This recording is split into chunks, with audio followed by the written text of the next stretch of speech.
Bébé électrique, c'est le nom d'un prototype conçu par un jeune ingénieur guinéen. L'on croirait à un jeu d'enfant dans un premier temps, mais dans un second temps, une machine très moderne. Et quand le concepteur explique, vous découvrirez son génie créateur. Ce lit électrique dont il est question sera disponible. Elles seront nombreuses donc les mamans qui vont se frotter les mains. Mamadou Sadio Baldé pour plus de détails. Ingénieur dans l'âme, il a juste vu sa femme bercer son bébé la nuit. L'inspiration est partie de là. Avec un matériel presque recyclable, Colon se lance dans la conception d'un lit qu'il appelle bébé électrique. Un mouvement docile, le bébé se croirait dans les mains de sa mère. Moi aussi, j'ai essayé de répéter le même mouvement va-et-vient avec un lit électrique très intelligent qui va occuper ce mouvement. Moins d'une minute suffit pour une rotation. Mais si le bébé émet une voix ou effectue un mouvement, elle se déclenche de façon automatique. Ce n'est pas un mouvement continu jusqu'à le matin. C'est seulement s'il y a un bruit, c'est-à-dire que quand le bébé pleure, un bruit, en ce moment, il se déclenche et fait au moins 45 secondes. Il s'éteint. Ou bien jusqu'à ce que le bébé s'éteint ou bien ce qu'il laisse de faire le mouvement. Pas de bruit, le mouvement est sur mesure. Toutefois, le concepteur promet de rencontrer des professionnels de la santé pour détecter un éventuel risque. Bon, je vais essayer de toujours développer, moderniser ça et voir des gens qui sont très spécialisés dans le domaine de santé, ceux qui occupent les bébés, aller discuter avec eux pour mieux améliorer et faire d'autres encore. Avant sa mise sur le marché, Mamadou Colon va perfectionner davantage son bébé électrique et placer des jeux pour enfants. Naissance d'un mouvement de soutien aux joueurs français d'origine guinéenne Paul Pogba. C'est une initiative d'un groupe de jeunes Guinéens pour apporter leur soutien à l'international français Paul Pogba qui a su se distinguer lors de la Coupe du Monde Russie 2018. Mohamed Valek Touré, Lamine Silla.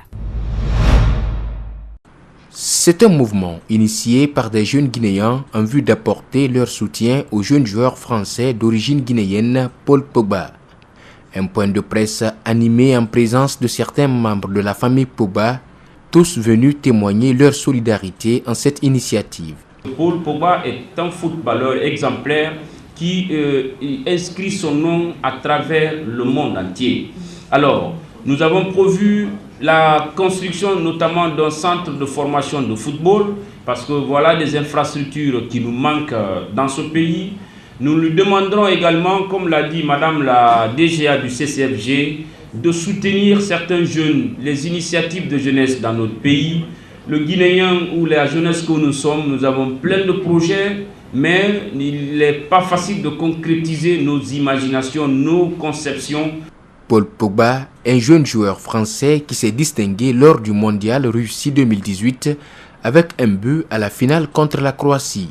Un milieu de terrain très expérimenté qui se démarque sur chaque plan de jeu. Soutenir Paul Pogba est pour ces jeunes une action concrète, comme pour dire qu'il est tout simplement guinéen comme eux. Je sais qu'à travers tout le pays, tout le monde a supporté l'équipe de France et c'est bien à cause de Paul. Hein? On ne peut pas vraiment trouver le mot pour vous dire merci. L'État directement ne peut pas appuyer parce que l'État ou le gouvernement ne peut pas faire tout, mais que Paul soit un mécène, qu'il soit un mentor pour certains jeunes Guinéens que nous sommes ici dans cette salle, afin que ces projets soient concrétisés en faveur de cette jeunesse et en faveur de cette nation guinéenne. Jointe au téléphone, la maman de Paul Pogba s'est réjouie de cette initiative de jeunes et a également parlé des projets que le jeune joueur et ses frères comptent faire pour la Guinée.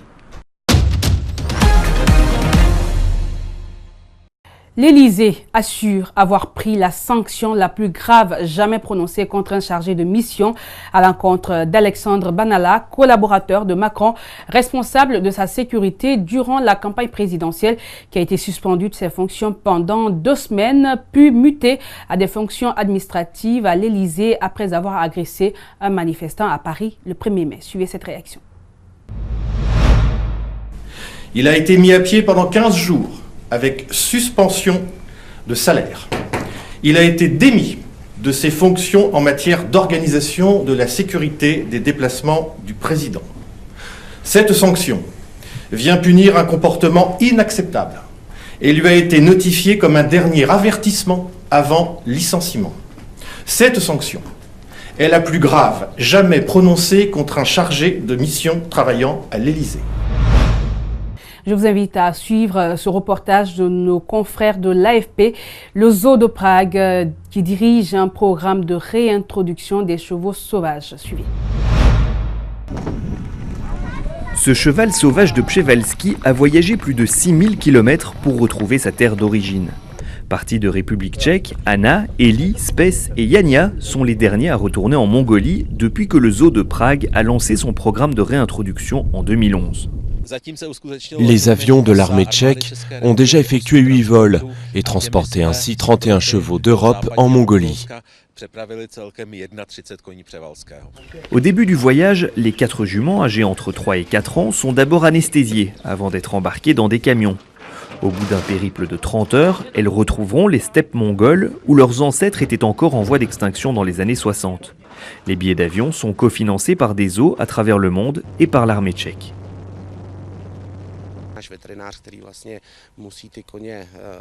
Le jour du voyage, nos vétérinaires doivent trouver la bonne combinaison de tranquillisants pour que les chevaux restent calmes, pour qu'ils ne stressent pas et qu'ils n'essayent pas de s'échapper de leur box. En Mongolie, de nouvelles heures de route attendent les chevaux avant d'être finalement libérés dans la réserve reculée de Takhintal au beau milieu de la steppe. C'est là que vivent plus de 200 chevaux de Przewalski, soit le quart de leur population présente dans la nature. Takhintal est véritablement le berceau des chevaux de Przewalski. C'est d'ailleurs à Guntamga, en 1969, que l'homme a vu pour la dernière fois un cheval sauvage. Les chevaux qui viennent d'arriver vont maintenant passer près d'1 an dans des enclos pour s'acclimater, avant d'être lâchés dans la steppe, dans l'ombre de leurs ancêtres. Voilà donc, c'est la fin de cette édition. Grand merci à tous de l'avoir suivi. Merci à l'équipe technique, mais aussi à la rédaction. Portez-vous bien et très bonne suite de programme sur Espace TV.